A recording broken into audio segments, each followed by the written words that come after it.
answer the questions you're asked. Yeah, that's just true. So, I don't know. And what made me say that is who was Chestnut battling for the third running back? Oh, yeah, because he did make the one comment of Haskins was a special teams demon, and then he did not keep the special teams demon. So, I will say that. Yeah, that was a tape of a little bit what his priority was. Mr. Chestnut. I always want to say Morris Chestnut, the actor, was. I've been watching a show with Morris Chestnut called Watson on CBS. Oh yeah, he's one of the best.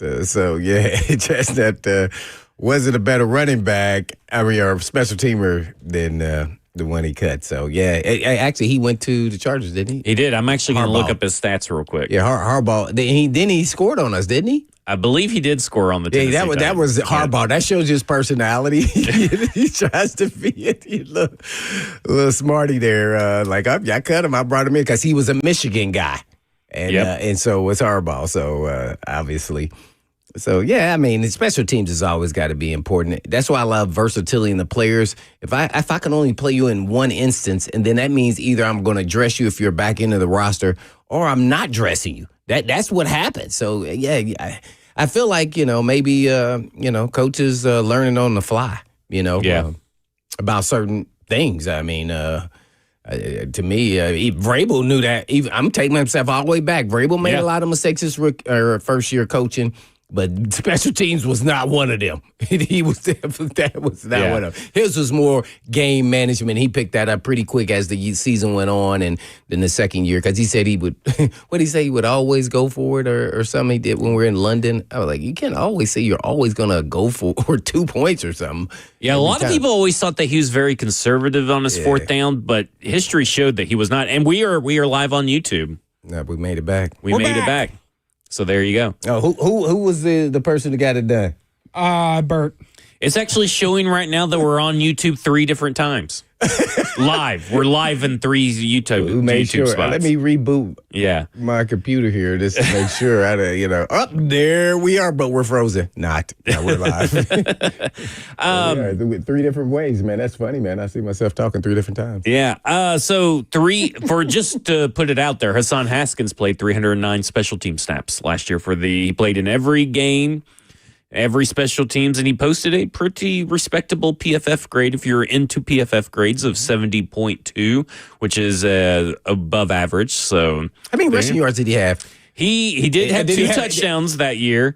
Oh, yeah, one of them against the Titans. One of them against Titans and one against Vegas, and he had 94 rushing yards. Oh, how many attempts? 35 attempts. Okay, all right. Yeah, so that would be 2.7 yards per attempt. Yeah, but he was the bully back. He was the short yardage guy. Yeah, so they drafted another Michigan running back to be the bully back. There it is. That's how that works. He was a special teamer. Yeah. Reason why? Because he was a converted linebacker. He was a converted linebacker, and I think that would be a good little segue to pull up a clip of Randy Jordan talking about Kal-El Mullins and talking about how you could tell that he was a converted linebacker and what kind of insight that actually brings to the room. Standing. I mean, one of the things that I had to get used to is the fact that he sees it through a different lens. I mean, he played linebacker for all those years, and then for a year and a half, they moved him over to offense. So he can tell you, hey, Coach, Mike linebacker ain't fitting it right. Whoa, we talking about offense now, but that helps, in the sense of protection, knowing where the ball is supposed to fit, where the defense is supposed to align. So he's been great in the classroom, but we just got to get him healthy and get him ready to play for us when we come back. Yeah, gotta get him healthy for training camp and everything, because we know that he was a core muscle is what we discovered. Oh yeah. Ooh. But I do love that element of him being able to see, well, the linebacker's not fitting the run gaps right and this and that. That could go a long way. Now, whether he can use that or not, from the perspective while you're running the ball, I mean, obviously you can, but whether he can take advantage of it, I guess I should say, or not, is a little bit different. But he does bring that perspective to a running back room that maybe he can show something to Tony Pollard that he may not have noticed otherwise. Or same with Tajay Spears. I'm really interested in Kyle Mullins, and I hope that he does get healthy and that he is able to contribute at training camp and on special teams and in preseason.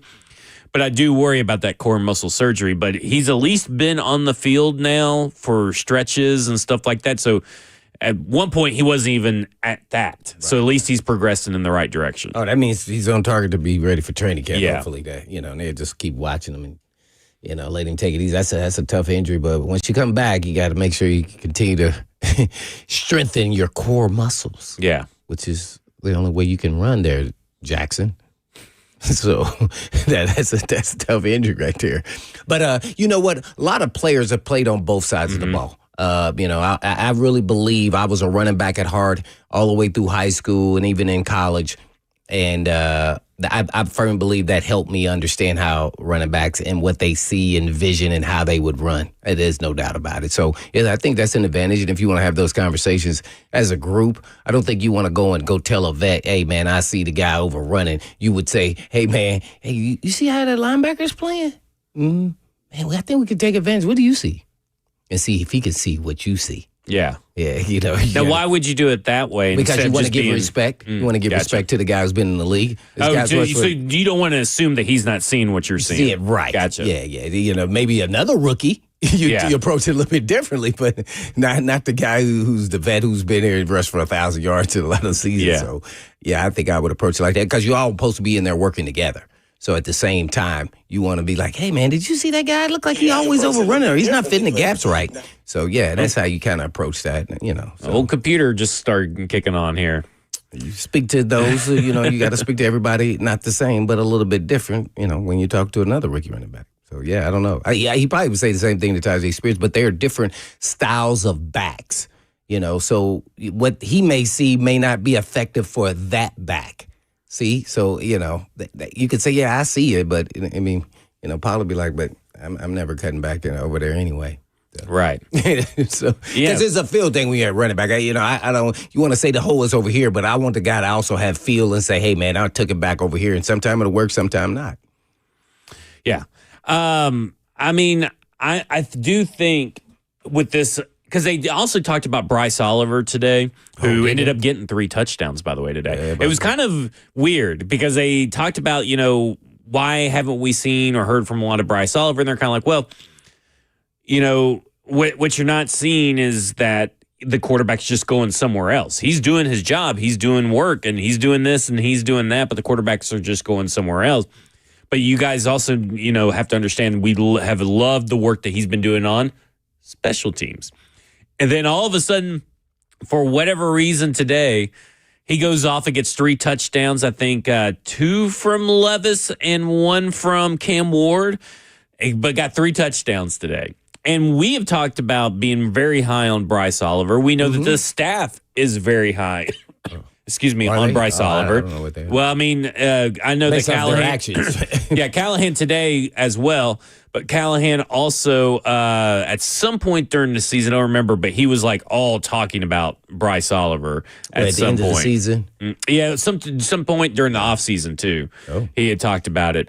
And Tyke Tolbert, after practice said, "Look what happens when he gets opportunities, touchdowns, baby." And that's what Tyke Tolbert, the Tennessee Titans wide receiver coach, said. But this goes kind of to our discussion of when we were talking about Xavier Restrepo, is that everybody has kind of forgotten that Bryce Oliver exists. Our show has kind of kept him out there, but that's a guy that does special teams. He did it very well, and this dude performs. I mean, we saw it in game last year of him catching passes, getting behind defensive backs and all that stuff as a first-year undrafted free agent. And I've really liked what I saw from him at camp at this time last year. Liked what I saw in preseason. Liked what I saw in training in regular season. And I know we haven't heard much about him, but I kind of agree with Tyke Tolbert. Just look what happens when he gets opportunities. Yeah, I don't. It's almost for me a lock that he's on the roster. I think he's a lock. I don't know. I'm with you. Because you got to look at what happened last year. I mean, he got a post deep ball in the, what was the second to last game or the last game? I mean, it was the home game. So it might have been the last game. And I'm like, he had done it, just spurts of it throughout the season, especially towards the end, that you could say, oh, wait a minute, this guy should have been playing. Right. So, and every time he gets an opportunity, he doesn't miss. Guess what? Here's where politics comes into play. Coaches need to believe what they see. Yeah. Not what you want to believe. And see, that's what athletes in sports is all about. The eye in the sky don't lie, and then you start saying, this guy is better than another guy. No different than you still hear players still saying, Will Levis is improved. Or heard Key today say that on the Buck show. Now, I don't know if that was recorded from the day before. It was. But he still said it, but and he wasn't asked. They were talking about Cam Ward, and then he didn't said that. So that's telling you that players know things that we don't know, and that he's saying Will Levis is much improved without being asked about Will Levis. Yeah. And Will Levis even said today, after part of a media scrum, he said, like, this is probably the most accurate and comfortable I've felt in an offseason. He credits Jordan Palmer and the trading that he put in over the season. And listen, like we said, and this was year in system. This was also always a possibility that Will Levis gets better. Mm-hmm. He's allowed to get better. Right. And it's very easy for him to get better because he was so bad last year. But I mean, it's very easy. Maybe not easy, but better. I mean, it is. What I'm saying is, it's not easy to get better, but it was a low bar to cross. But it sounds like he didn't just cross it; he may have jumped over that bar. Yeah, we'll see. I mean, that's what we don't know until we actually see him in games, because there's still signs that he shows that he's Will Levis. Yeah, right. I mean, he'll have instances, and until he gets second. And all that does is tell me is that he's a backup in this league. Right. Because he'll show you spurts of, oh my, he should be the starter. And then you'll start seeing, oh, yeah, that's why he's the backup. Yeah. Yeah, and so whether that's here or somewhere else, that inconsistency at quarterback like that in short spurts is not good, ever. We've said it numerous times, but a Ryan Fitzpatrick-like career would not surprise any of us, because we're talking about a guy that would go crazy for 4 weeks. Here's my fantasy secret weapon. Boy, when I played fantasy football while Ryan Fitzpatrick was quarterback, I would draft Ryan Fitzpatrick, I would even draft for the him Titans for or any Buffalo. team. Oh. It didn't matter what team he's playing for. Play him for the first 4 weeks, and you have a quarterback one in fantasy football, because he'd be crazy. I'd drop him. Oh. I'd be like, okay, I'm done with Ryan Fitzpatrick, because then he would be the worst for the next 4 weeks. Oh, They'd be throwing an interception. That could be Will Levis. Yeah. And that's why I do think that when people say, well, you want your backup quarterback to be able to come win you a game, Will Levis can come in and win you a game. Yeah. And he's allowed to get better. And again, none of us are saying that he should be a starter. But, I mean, out of all the backups that you had, you all read the practice reports, right? I mean, the fans, TD puts out practice reports. JT puts out practice. I guess if you have initials, you put out practice reports. But I look at it and I go, Tim Boyle, Brandon Allen, nothing really comes from them. It's Will Levis and Cam Ward. And maybe that's just a product of who Will Levis and Cam Ward are as far as attention grabbers or whatever. But Will Levis is doing pretty good in camp so far. And I think that bears, following, because the Tennessee Titans need a backup. And there's nothing to have been said or done that shows that Will Levis can't be in the locker room and exist at the same moment and same time as Cam Ward. Yeah. He got to be he got to be a good soldier. I mean, there's no way he could harm his own career if something, goes wrong here. I have not muted any of my devices today. I'm in trouble, aren't I, Jackson? That was Will Levis. Yeah, he's texting me. He says, I have gotten better. He says, I have gotten better. Yeah. He's entitled to get better. Yes, he is. But speaking of Bryce Oliver, just to go back to him, just real quick, he has some positional versatility. They put him in the slot last year, some. They put him out wide mainly an outside wide guy.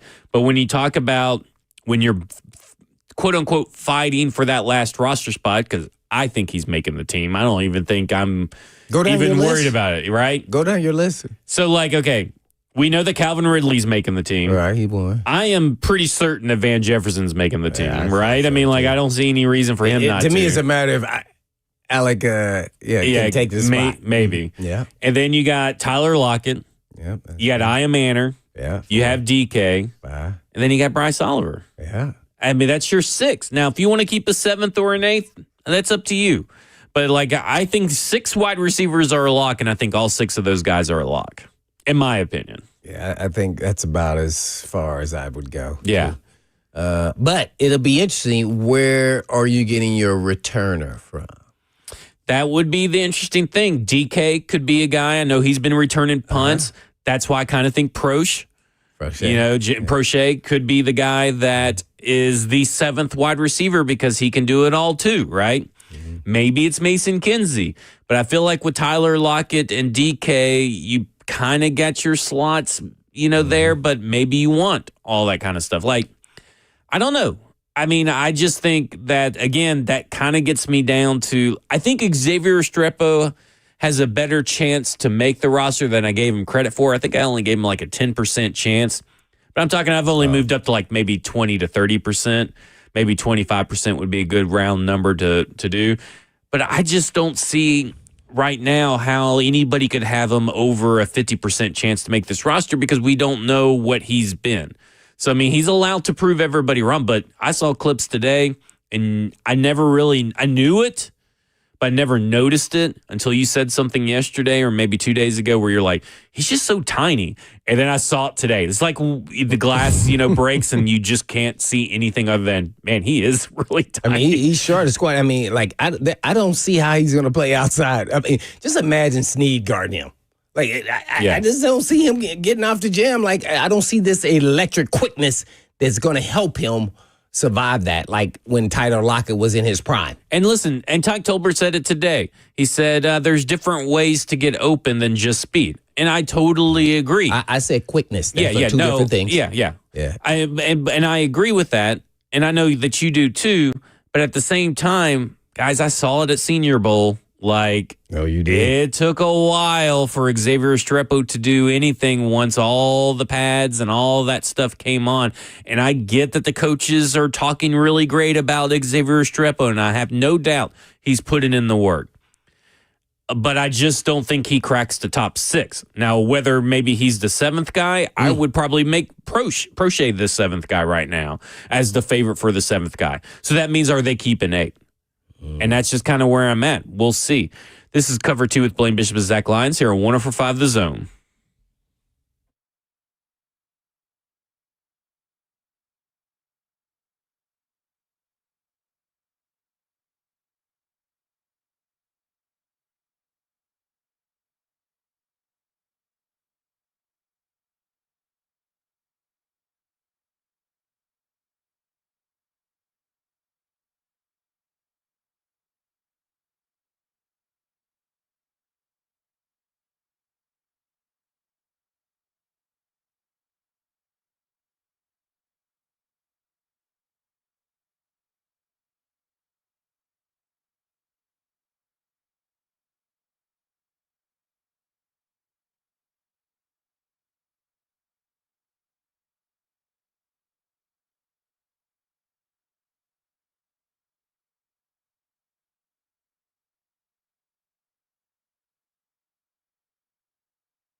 Ever wonder how I keep my mojo? Well, hey, it's Blaine Bishop here, and if you're looking for the best tacos in town, you got to check out Mojo's Tacos. They've got 3 amazing locations, including my favorite spot in Nolensville. And Mojo's Tacos is where the magic happens. Whether you're craving their mouth-watering carne asada or the delicious fish tacos or the famous street corn, they've got it all. And don't forget to try their house-made salsa, and boy, does it pack a punch. And each location has a great vibe, perfect for the family night out or catching up with your friends. Plus, their friendly staff will make you feel right at home. So head on over to Mojo's Tacos and taste the difference. Trust me, you won't be disappointed. Mojo's Tacos, 3 locations and 1 unforgettable experience.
Cover 2 with Blaine Bishop and Zach Lyons here on 105 The Zone, powered by All Four Seasons Garage Door. 615-737-1045 is the number. We got all of our streaming options up and running. Twitch, Twitter, YouTube, Facebook Live, the F&M Bank chat on Zone TV, wherever you get your Zone TV love.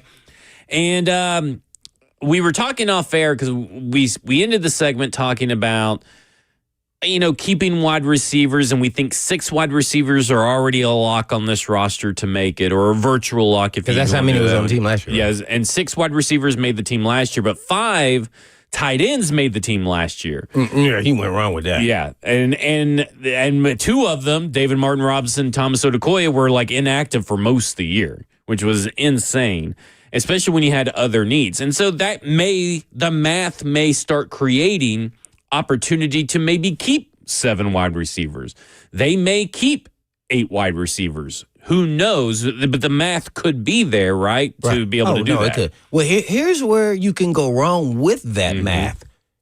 You can't keep them if they're not playing special teams. Right. Sorry. That is the big thing. That's the big thing Charlie. that Restrepo has to prove in the preseason games and the training camp. And they'll you get know. to dress is if somebody gets hurt. Yeah. That's it. I mean, dress. I ain't say play.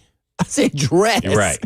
So, I think that's where they made some critical. I think you start falling in love with certain players and they're back in the guys, the roster, and you can't keep that many tight ends. I remember going through this the whole time. I was frustrated, like, why are they keeping this many tight ends? Yeah, the guy's good. Guess what? Sometimes you got to cut a good player. Right. If he showed well in preseason, somebody else will get him. Well, you never know. He may end up back with you at some point in time during the season because he may be on somebody's practice squad. You could have kept Hassan Haskins over one of those tight ends. Yeah. Especially because one of those tight ends, Thomas Odukoya, was actually a roster exemption kind of guy. And I understand that he made that awesome cross the field 80-yard fumble stop or whatever it was in preseason. I can't remember. I know he made that awesome, but like, I forgot. He didn't do much else. And I know that Thomas Odukoya is still on this team, but I haven't heard anything about Thomas Odukoya. And to be honest with you, I think that your third tight end right now is David Martin Robinson, because I think that if they were to keep, if the final 53 was today, my guess would be they keep Chig, they keep Gunnar Helm, and they keep David Martin Robinson. I don't think they keep the other 2. Or I think there's at 3, there's like another guy on there. Riley's looking a little stiff out there for me, man. I definitely like the way Robinson moves down. I love to see guys in equipment because some guys, when you put on the equipment, they move exactly how they move without pads. But some guys, when they put the pads on, they don't move the same. Yeah. They're not as fluid and it's a little stiffer. So those are, keys that DBs are looking at when they run routes. So I'm interested to see if Wiley is still looking like this with pads on, because he looked like he put on too much weight or something. He was just looked stiff to me. Well, maybe he thought that his only way to make the team was to put on weight and to become a blocking tight end. But he was a converted wide receiver when he went to Cincinnati. Yeah. Basketball player, if I'm not mistaken as well. Mm-hmm. And so he was kind of supposed to be more of a receiving tight end. He has the great catch radius and all this stuff, and you just, whether it's health, it looks good on whether paper. it's quarterback play, like you said, it all looks good on paper, but that was a guy that had all the athletic attributes that you were looking for in a tight end, but hasn't been able to put it together, and he was basically a ghost last year. I mean, they were using Nick Vannett last year. See? I mean, and instead of Josh Wiley, Nick Vannett was running routes that you would think that Josh Wiley could. And so just to put a little, cap on it here's Luke Stalker talking about Gunnar Helm's day yesterday and what he has seen from the rookies so far. Yeah, so Gunnar, if you look back, he's flashed every day in practice. He's done some things good and every day. And there's also times where he's like, he wish he got to play back or wish he could have done something a little bit different with his execution. And that day happened to be, he had a really clean practice, right? So it wasn't up and down at all. It was consistently good across the board. And so if he can continue to stack those type of days together, like, he's going to like where he's at come September. We all will. Yeah, I mean, I'm with him. I've already predicted, you guys know in Football and Other F Words and here on Cover 2, that I think Gunnar Helm will end up being tight end 1 sooner rather than later for this team because he can do so many things, at least at the college level, that this team has been kind of missing, where it's kind of like, okay, well, we know Nick Vannett can do this, but he's not really athletic. And we know that Chig can do this, but he can't really block. So Gunnar Helm's kind of that in-betweener that can do all those things, but can he do it at the next level? And it's all about stacking these days of practice, and we'll see what happens at training camp. Gunnar Helm is exactly what you want your players to be. They're good at everything, not elite at one thing. And that's how you want your players, because he can do it. He can block. He can go run routes. He can split out. I mean, man, so I want that guy to be my starting tight end. Then Chick can be the move guy, because that's what he's more of, a receiving tight end. So, I like players like that, because you don't want to have to change anything or with your personnel to give clues to the defense. See, so that's why, I love him. I hope he turns out to be as good as he's supposed to be, and then we'll be off to the races there. But Chig looks like he's the guy. In practice, by who goes first and all that. And so I'm not surprised by that. I mean, I would assume so. Mm-hmm. But I would think that, I'm just saying, I don't think it may be happening. My bold prediction may be that it happens week 1, but I think that by the end of the year, we'll see that maybe I guess, depends on what you're looking for in your tight end. Because, I mean, tight ends have different flavors, right? Mm-hmm. But for Gunnar Helm, maybe it's that he probably has more snaps, because he can do everything, right? He can do a little bit of blocking, all this, but maybe Chig has more production. And if Chig has more production than what he has, then you have a good 1-2 tandem at tight end, and that's what you're really looking for. I agree with you. I know that a lot of these quarterbacks have that elite tight end, your George Kittles, your Travis Kelce's, and all this kind of stuff. I get it. But this kind of offense that doesn't run a lot of 12 personnel, this kind of offense that wants to disguise stuff and be multiple and versatile, you don't need just that guy. You don't have to have an elite guy. They don't target a lot of the tight ends, unless born out of necessity or something like that. They want to be able to, kind of utilize them in a different way. And so in my mind, it's just like, it would be nice to have a Kelce. Heck, if Gunnar Helm turns into Travis Kelce or George Kittle or whatever, name your tight end that you think he will? Because some people saying he's going to turn into Gronk or Kelce. Well, yeah, but Steve Lamb also said that Quinn Ewers was Troy Aikman. So, he's got a little Texas bias, burnt orange bias going on in the F&M Bank chat. But, again, but all this to say is that while I do like Gunnar Helm and I do like Chig, I think David Martin Robinson is your third guy. DMR is your third guy. And I think that you're good if you're the Tennessee Titans with rolling with 3 tight ends and using those roster spots elsewhere. So you only got one blocking tight end, kind of him? I guess. I guess I need to see more from David Martin Robinson. He showed a little bit of flashes. I don't know what he's progressed or trained on this year. So we'll see what training camp and preseason brings. But they like to use the jumbo offensive lineman too in that spot. That's so maybe they just use John Njoku in those spots. Pencil legs. Yeah, high calves. High calves. All right, when we come back, we're going to ask the question, is Cam Ward the most disrespected number 1 overall quarterback pick? And if he is, I don't think that's necessarily a bad thing. This is Cover 2 with Blaine Bishop and Zach Lyons here on 104.5 The Zone.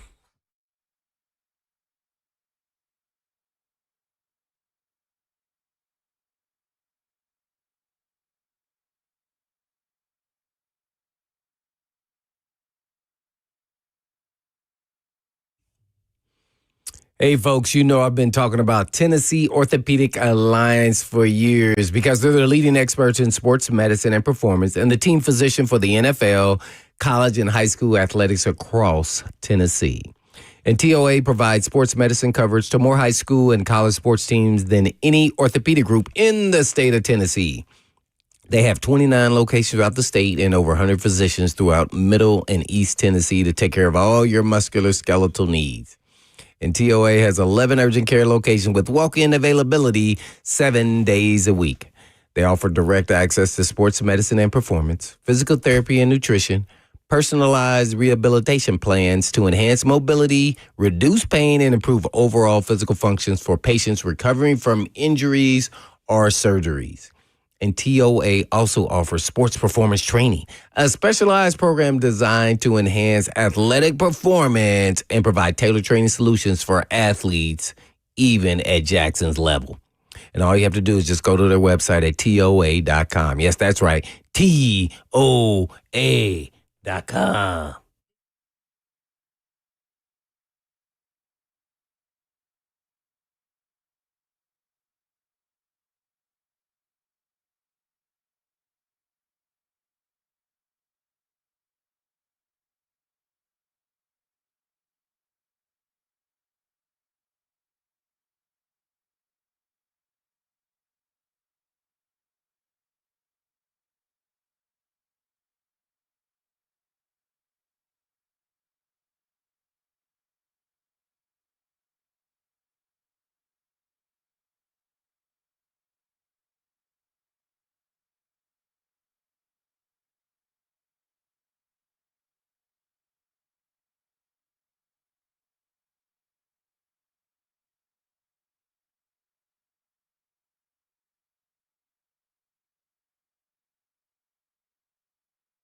2:02. Good afternoon from the 104.5 The Zone Studios. I'm Jackson Williams. In NFL news, former Bengals linebacker Jermaine Pratt has signed a one-year deal worth $4.25 million with the Las Vegas Raiders.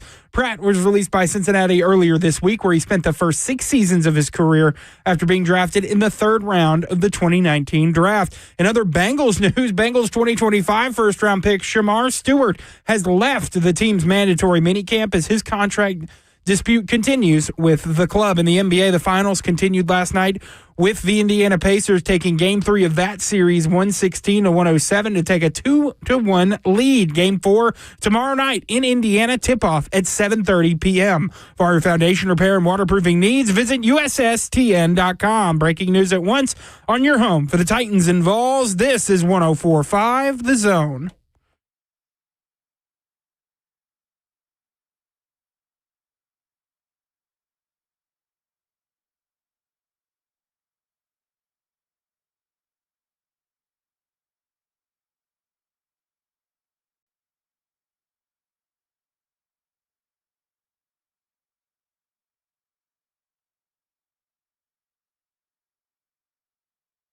Cover 2 with Blaine Bishop and Zach Lyons here on 105 The Zone, powered by All Four Seasons Garage Doors. 615-737-1045 is the number. At 2:20 p.m., we'll be joined by Easton Freeze of A to Z Sports to get his takeaways from Titans minicamp. Hey, guess what? It's Dad's Week on 105 The Zone. If you're looking for a gift for Dad this Father's Day, then tune in. You got just today and tomorrow now, as we give you chances to win Dad tickets to events, concerts, and more. This year, give Dad the best. Listen for a chance to win prizes from our friends such as the Atlanta Braves, Nashville Soccer Club, Nashville Sounds, Live Nation, and more. Here we go. 615-737-1045 is the number. Be caller number 5 now to win Dad tickets to see Nashville SC, who are red hot right now, host Philadelphia on Saturday, July 5th at Geodis Park. So caller number 5 now to win 2 tickets to see Nashville SC play Philadelphia on Saturday, July 5th. 615-737-1045 is the number as we wait those calls to come in, Blaine. It really seems the narrative from the national media perspective on Cam Ward is really weird, in my opinion. And there's a local media perspective about Cam Ward that we'll get to later on in the show. But it's just so weird to me that he seems to be the most under-discussed number 1 overall pick that we've ever seen. And guess what? Caller number 5, you're on the air with Blaine and Zach, and you just won 2 tickets to see Nashville SC. Give us your name and where you're from. Congratulations. Hello? Hello, you just won 2 tickets. Yeah, my name's Mark. How are you doing? Doing good, Mark. Where are you from? Madison. Madison, up in my neck of the woods. Now, are you taking a son or are you taking a father to the game? Probably most definitely my father.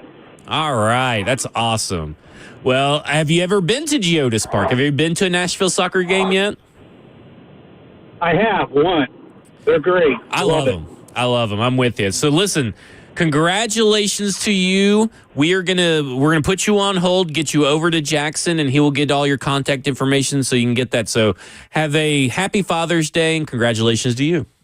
There you go. I like this new format. What do you think? You like answering it? We should just whatever you say. Zach. Yeah, whatever you say, that's what we do. It's all me. I just run everything. Yeah. All right.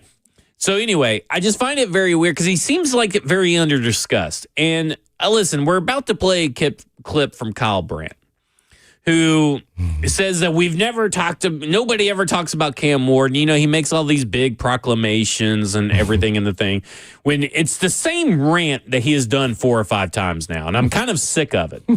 But I do think that what he is yelling particularly about, even though it kind of gets lost in translation, is that the question that they have asked and posed on Good Morning Football is that who's going to have a bigger impact on their team? The quarterback Cam Ward or the wide receiver / cornerback Travis Hunter, which I think is an utterly ridiculous question because obviously it's going to be the quarterback. But here's what Kyle Brandt had to say. I'm going to take a deep breath here, and I'm going to start on behalf of this program with an apology. An apology for this topic, for this question, to not only the entire Tennessee Titans organization, but the entire state of Tennessee, the volunteer state. This is where we have arrived at. We are asking whether the number 1 overall pick in the draft, who's going to start at quarterback, will have a bigger impact than this guy playing corner or wide receiver. I don't care if Travis Hunter also coaches and punts and kicks field goal and mops up the locker room and drives the team bus and flies the team plane. It's Cam Ward. And I have this apologetic tone because we should know better. We're not the other shows. We're supposed to be the people's show of football on the ground floor. We're not afraid to do a segment with those logos here, the Titans logo and the Jags logo. We're not ripped off the air because we're not showing a Cowboys star or Aaron Rodgers' face. This is a real conversation about who's going to be a more impact. Travis Hunter. What are we doing? Travis Hunter, Hunter S. Thompson, Hunter Biden. I don't care. Any Hunter. Snow White and the Huntsman. You can put them out there, and it's always going to be Cam Ward. And let's not also say, well, it's only because he's a quarterback. No, it's because he's an undisputed number 1 overall pick quarterback who looks real nice and is playing well early on. Look at this picture right here and tell me this doesn't have a little bit of sizzle. Don't tell me it's all boring and it's only because he's quarterback. That's pretty icy. Swag. That's 1. That's Ridley. That's the rookie. I like that 0. I like that 1. I'm into it, guys. I like how this looks, and it's okay if you like how that looks. I cannot believe we've gotten here as a show. I'm going to apologize to everybody. We're already getting alarms going off because we're talking about Cam Ward. Get him off. Get him off. Talk Rodgers. Talk Rodgers. Talk anything. This is Cam Ward. Talk Shador. Fine. Talk about the 4th string quarterback on the damn Cleveland Browns before the number 1 overall pick. Get him off. I apologize. I'd like to say it won't happen again, but it probably will. You know what I can't wait for? You know what I can't wait for? I can't wait until the Titans come out at, oh my God, they're 3-1. Cam Ward looks great. Cam Ward is doing Jaden type things from last year, and everyone just comes storming to the forefront. Oh, this kid's great. This kid's great. BS. You weren't talking squat about Cam Ward in April, in June. You Johnny and Jill come lately. Get the hell off the train. He didn't even get his 15 seconds, and then Travis got drafted, and everybody talked about Travis. Kyle's driving that. That's right. That would be spicy, and I have the answer to this. Rodgers, Shador, this, that. You know what the answer is? Bring up the picture. This is the answer to what's more interesting. Bring it up. I love it. Okay, we're done with that because it's just going to be the same thing over and over, which I am glad that, Cam Ward gets his due from at least someone in the national media and everything. That's a little overboard, I feel like, because it's the same rant we've heard now 4 or 5 times. But I do agree, that is a silly premise of a question. Now, listen, that show is built on those kinds of questions and discussions and having fun and stuff. But it does feel like this quarterback that was drafted first overall to a quarterback-needy team is being very under-discussed. Now, I will say, I think it's some of it's Tennessee Titans, the market. But I think it's really because everybody has spent the whole offseason kind of leading up to the draft trashing this quarterback class, saying it's not a good quarterback class, saying that Cam Ward would be the 4th or 5th best quarterback in last year's quarterback class. But I like it. I like kind of flying under the radar. I don't think Cam Ward cares one way or the other. Maybe he secretly does, but he doesn't let anybody know. I kind of like the Tennessee Titans and Cam Ward are flying under the radar right now. Well, I'm sure players, at least the players with the right mindset should care less whether they're getting the pub or not. But it is something that's interesting to think about because I think it's more so just the Tennessee Titans. It's not sexy.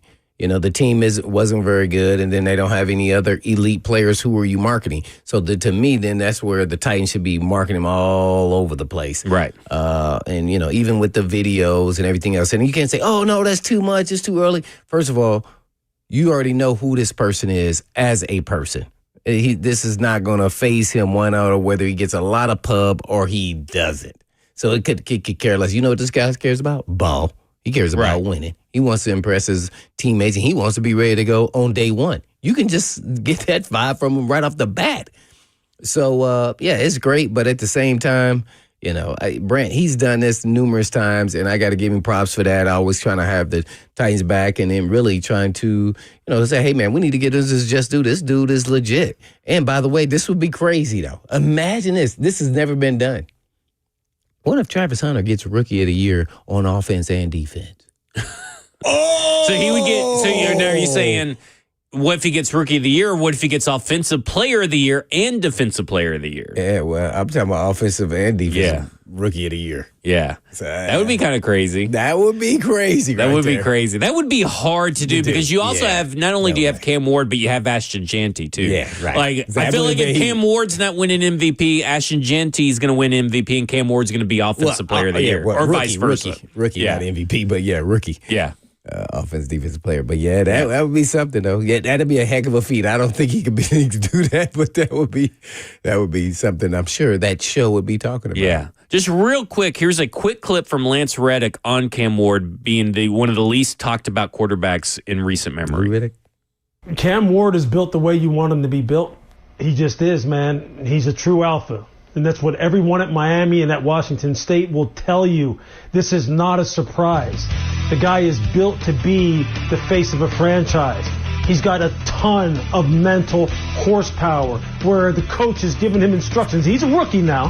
He's a rookie. He's giving him instructions about a whole new offense, everything that he has to do pre-snap, post-snap, all the responsibility that he has, while at the same time, I heard Jeffrey Simmons talking about the fact that the defense is chirping at him. He's chirping back at him while at the same time listening to what Brian Callahan is telling him and then going out there and executing and throwing the football, at the level that he can throw it at, which is commensurate with being the number 1 overall pick in the draft.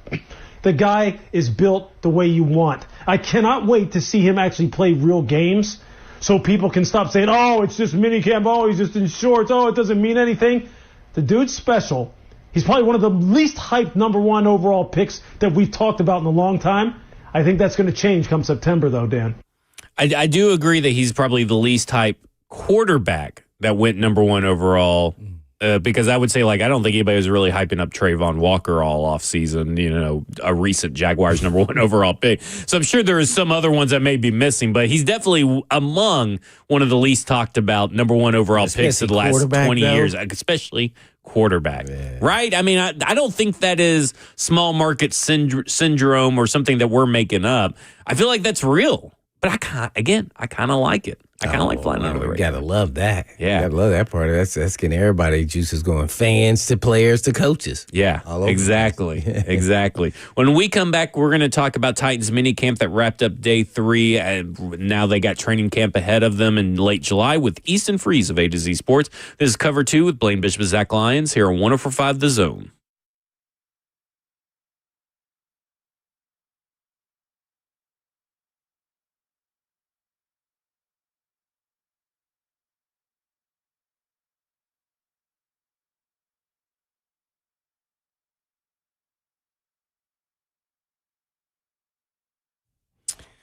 Look, I've been putting in the work, lifting 5 days a week, dialed into my nutrition. Yes, but I still got some stubborn fat on my core. Still can't get that definition I want like I used to have when I was playing ball.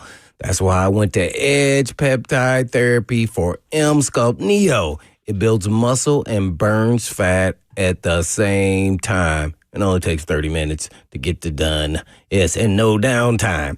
Yes, M-Sculpt Neo is the most advanced body sculpting technology available, merging fat and reduction with muscle building in one effortlessly session. No surgery, no downtime, just results that speak for themselves.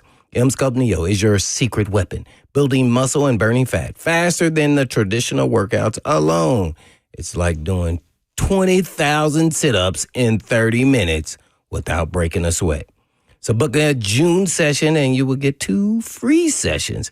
All you have to do is give Edge Peptide a call at 615-724-1878. That's 724-1878.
Cover 2 with Blaine Bishop and Zach Lyons here on 104.5 The Zone, powered by all Four Seasons Garage Doors. And we're going to be joined now by Easton Freeze of A to Z Sports, who is just got done covering the last day of Titans minicamp.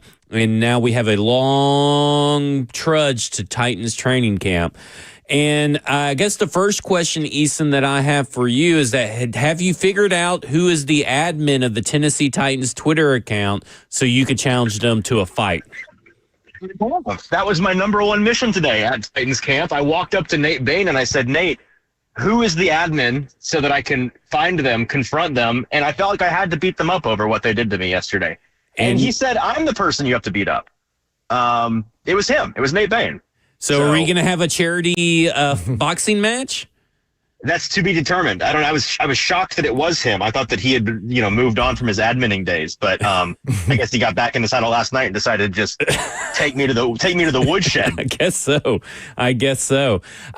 Okay, so you guys on A to Z Sports Morning Show the other day talked about the hype around Cam Ward and how it's getting harder and harder to calm the masses down and not buy in fully into the hype. Did his 2 interceptions today and help quell that excitement for you at all? I mean, maybe. I don't know. It's even the stuff that he does wrong. I still don't find all that disturbing. We talked to him after practice about those interceptions, and I encourage people to go and find the clip of him responding to them. He's just so nonchalant and confident about it. I mean, his answer was essentially, well, one of those was in 7-on-7, and that don't count those because that's not real football. And the other one, he said, I should have thrown a sidearm instead of doing the normie throw that I did. I don't know why I did that, but it's just a feel thing, and I won't do it again. So, this time of year, I actually, you and I were talking off the air about how back during Marcus's rookie minicamp, all the hoopla that was made over him going whatever it was, 24 days in a row without an interception or whatever. I wasn't covering sports. I was in school at the time.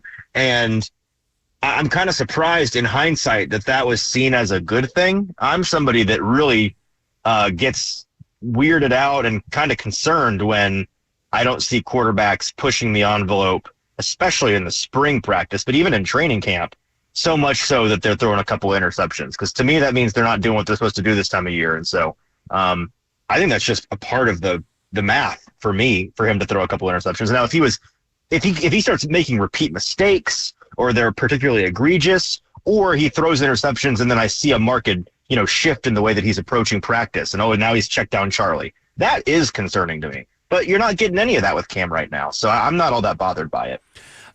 When it comes to the progress you've seen over mandatory minicamp and over voluntary OTAs, what has been the biggest thing that has stood out to you as far as what Cam Ward has it looked like differently in a good way from day one that you've been out there to now the third day in a row that you've been out there today? That's a good question. The biggest thing, he feels more comfortable day by day.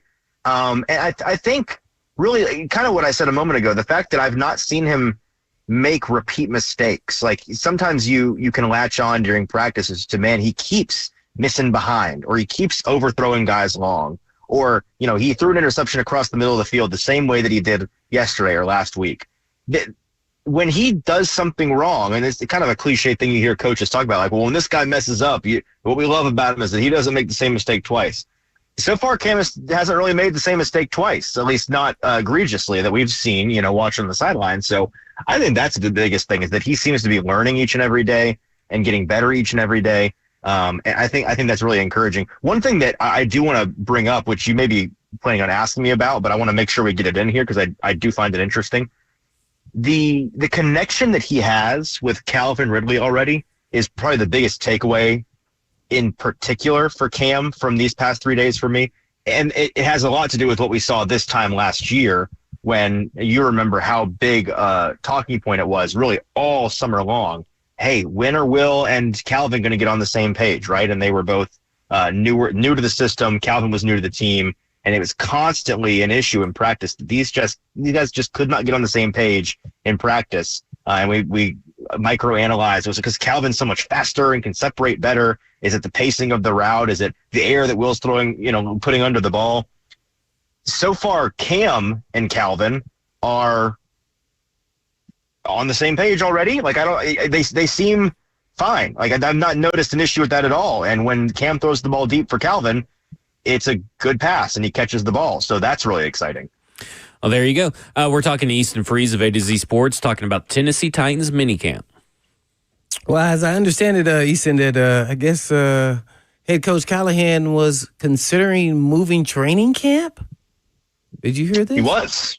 I did. Kind of take us through his thought process on why he thought that would be something they could do, even though they're not doing it because of scheduling or everything else with the other, inner scrimmages amongst the preseason games. But why did he think that would be beneficial? Right. I think Kaharski ran it publicly for the first time yesterday. I spoke with Callahan privately about it a couple of weeks ago when we first found out that they were going to be doing 2 weeks worth of joint practices on the road, right? And that's their plan for the preseason. And that was kind of their backup plan, as Paul writes in his article. They were considering, I think, the Napa Valley area out in California. They were considering a really high-end resort, the name of which is escaping me, in West Virginia.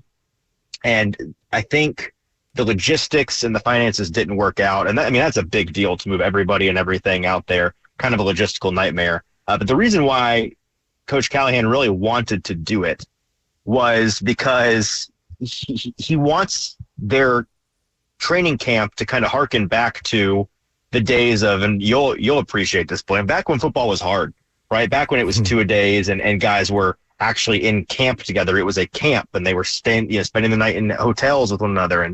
And he talked about how these days it's like we're in the facility and then it's 5:30 and the guys go home. And we have some campy things about the way that we run training camp, and we'll have like certain nights and have, extracurricular activities where we try to bond.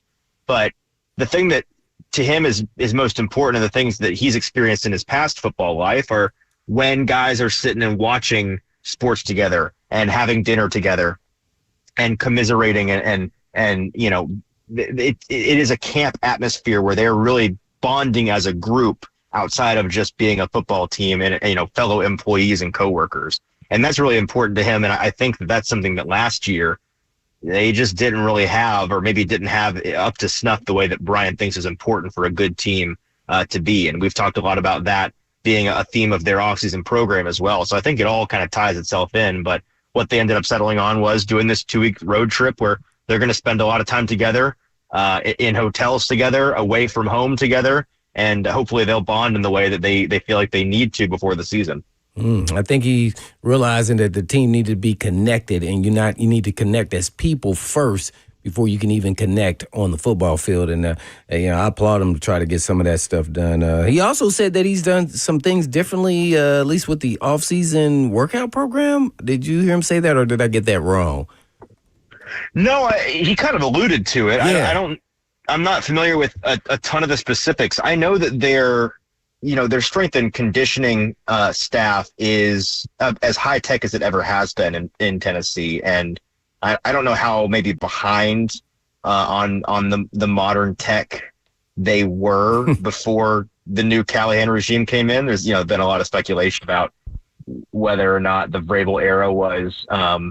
I just remember Vrabel training camp practices and stuff. We'd get to the stretch period and it would be really abbreviated, and Vrabel would say something like, "Well, have you ever seen a deer stretch before it goes running?" And then guys would all tear their ACL by week 9. The Callahan era seems to be very data driven when it comes to their sports science, health, medicine, and so they're doing a lot of body composition stuff. They're doing a lot of like measuring the distribution of strength on each hemisphere of your body. And so like when a guy has a leg injury on his left side, making sure you train in a way that gets you back up to strength when you've spent a couple of days or weeks or months compensating on that side, and trying to, keep guys from getting rebound injuries because of an initial injury. All of these things that are cutting edge sports science, sports medicine ways of keeping athletes healthy and making sure they're their best selves on Sundays, they're leaning into. And I think they're constantly tweaking that system. So, maybe that's something that it deserves a little bit more digging this summer. Well, now down to football, and a couple questions here about some players. How has James Williams looked out there playing linebacker opposite of Cody Barton? Tall.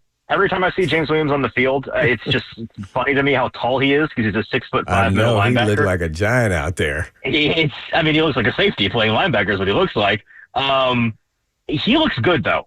He is the guy that I kind of have circled in pencil to be that second inside linebacker. I do think it's still really an open competition until they finally get the pads on, because it's impossible to really make any leeway in deciding who that guy is until that happens. But this time of year in particular, what they're focused on is the speed with which guys recognize and trigger on things. And they want guys that are fast at that position, especially alongside Cody Barton, who, is going to be also playing a physical downhill role. But I think that he's going to be relied upon more to be kind of the brains of the operation and the fixer in the middle of the field. They want this other guy to just be somebody that can recognize, trigger, and go and get after it and be kind of a Tasmanian devil in the center of the defense. Mm-hmm. And so James Williams, I think, fits that bill athletically. I like that his requisite skill set involves a lot of, defensive back play. And we heard Denard Wilson yesterday at the podium, defensive coordinator, talking about how he's really enjoying how many guys on his defense have a versatile skill set. And he wants guys that are versatile and can, we're going to have the safeties play nickel a good bit, and we want these linebackers to be able to, come on and off the field, and we'll run some odd man fronts and get our third defensive tackle in there. We'll run some 5-1-5 looks out there, and Cody Barton can be the only linebacker on the field. Maybe that other linebacker spot is more of a rotational role than it is a full-time starter role because of the strength of the team. Ultimately, they're trying to get the best 11 guys on the field. But back to James Williams, he's the guy that I've got my money on that horse to probably be the guy to emerge. Mm-hmm. Now with Snead and Baker out at cornerback, I know you got the drafted guys, but anybody stand out or kind of risen undrafted that say, oh, this guy, kind of came out of nowhere. I'm not saying he's going to make the team, but he could be more than you expected and maybe even be a practice squad player. I think I mentioned this last time I was on with you guys. I apologize if I'm getting my wires crossed. Jamari Harris, the Iowa defensive back who was a UDFA, paid pretty handsomely for a UDFA. He's somebody that, and it's difficult to watch the cornerbacks this time of year. So it's easier to form a real strong opinion on them in August. But he's been the one that consistently the past couple of weeks has caught my eye. He's built the right way. He's athletic in the way you're looking for a starting corner or a rotational corner to be. He just looks like an NFL player out there, and he's hanging against pretty much any receiver that they're putting him up against in these drills, in 7s and in 11s. So at this point, I don't know. I really think he's going to make the team, to be honest with you, and I think that he might be somebody that we look back on as kind of a steal to have gotten him undrafted. Okay, one more though. Restrepo. I know outside of punt returner, what other special teams do you think he can play? It's a great question, because we heard from special teams coordinator Bones Fossil yesterday, and he referenced the way that he thinks Restrepo could be more than just a returner. I don't know. That might be kind of above my pay grade. I feel like I don't know enough about special teams, or maybe I'm underselling what I think Restrepo can bring to the table athletically outside of being a returner. You want guys that are fundamentally sound on special teams. You know this. And so maybe it's just the fact that he is a really intelligent ball player, and,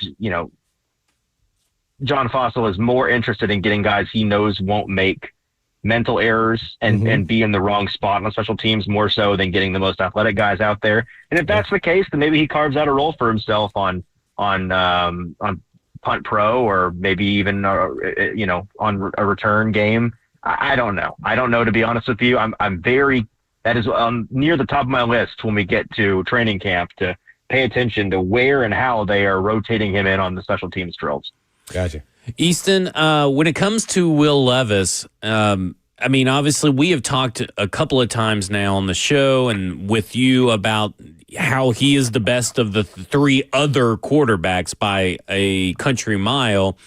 Today, he talked about how he feels how much his accuracy and timing has improved with his offseason spent with Jordan Palmer and, of course, his own training regimen and everything. Do you concur? Do you feel that he has improved over what you all saw at training camp last year?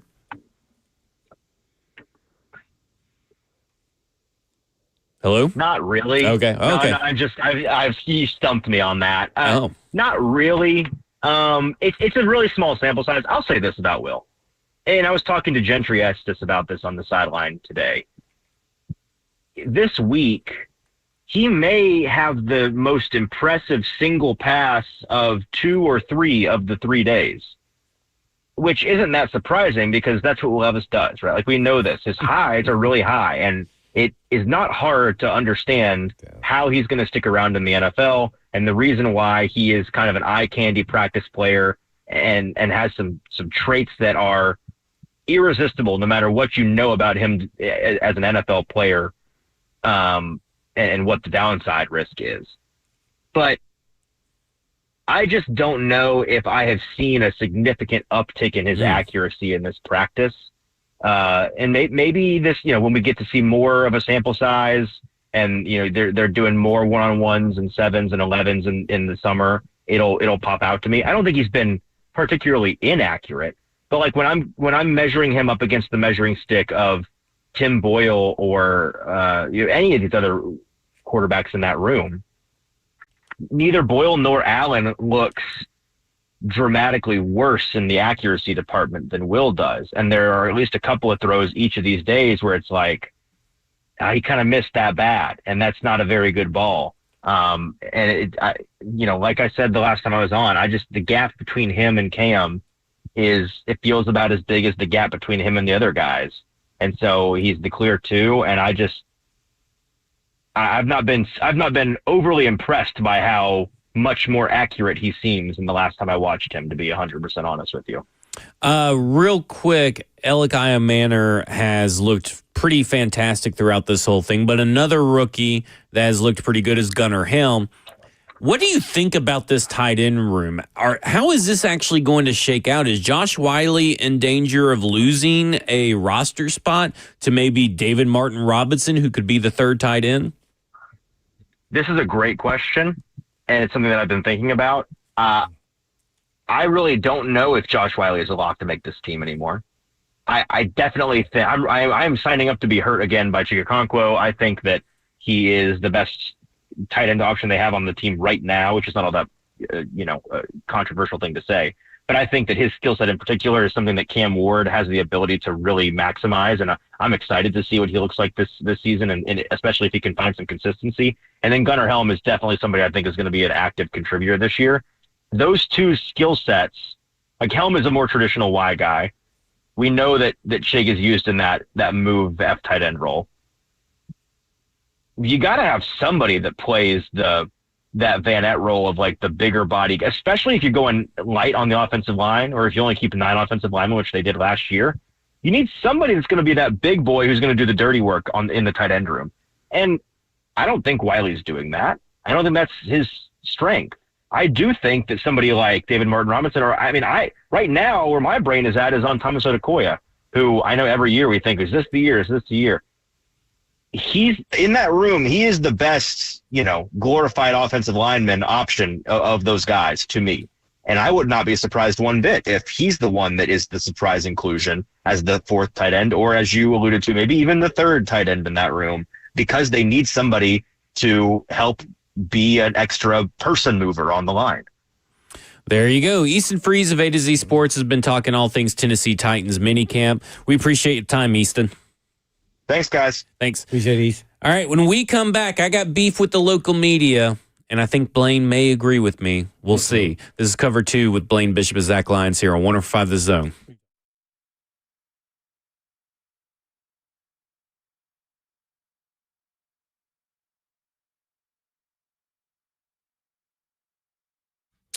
Did you know Eurofix has a very different business philosophy? They staff all their locations with more staff than the average auto repair shop, just so they can be ready when an emergency pops up out of nowhere. Have you ever noticed how hard it is to get a right now appointment for a vehicle repair? Some dealers can be more than 2 weeks out just to get a freaking appointment, but not Eurofix. Eurofix can offer you quality repairs that beat the dealer without the dealer pricing since 1999. Plus, they have a 3-year nationwide warranty and the staff to fix your car right now. So if you're tired of waiting forever to get your car into the shop, then call Eurofix. Owner Aaron Stokes says we will never be too busy for our customers. We're here to take their pain away, and we mean right now. And Eurofix repairs all European cars. And Eurofix says yes to speedy repairs when others can't or won't. Family owned for 26 years. And all you have to do is just give them a call at 844-EUROFIX. That's right, 844-EUROFIX, or you can visit them online at myeurofix.com. That's myeurofix.com. But always tell them Blaine says that.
Cover 2 with Blaine Bishop and Zach Lyons here on 104.5 The Zone, powered by All Four Seasons Garage Doors. 615-737-1045 is the number. Blaine, do you remember a couple weeks ago when we talked about the ridiculousness of being concerned about burnout with Cam Ward?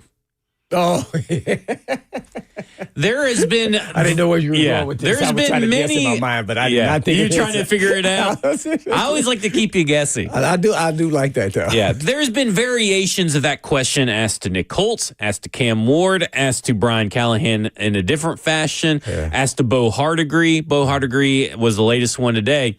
Of like why is the local media so concerned with that he loves football? Like, I mean, give me a freaking break here in this sense that, like, today, Bo Hardegree was asked, did y'all put in, like, essentially, this is what was asked. It wasn't the exact wording, but this is essentially, did y'all put in planned rest days in your all's off-season program for Cam Ward? Did y'all make sure to emphasize that he doesn't have to do football throughout the whole break between now and training camp? Like, guys, we got a guy that actually loves football at quarterback, that is a dog that wants to eat, breathe, die football, and we're concerned that he may be suffering burnout. Like, where does this concern come from? And when's the last guy that actually quit football because of burnout? I don't understand it. I remember this entire media corps, and rightfully so, trashing kind of Marcus for not really doing a lot of different things and changing up his routine. We got a guy that actually loves football, that's a dog. And this media is trying to they have to find something wrong with Cam Ward. And now it is. Is that what it is? That's what it feels like. They have to find something wrong with every player. And it feels like what's wrong with this player is that he loves football too damn much. Oh, man.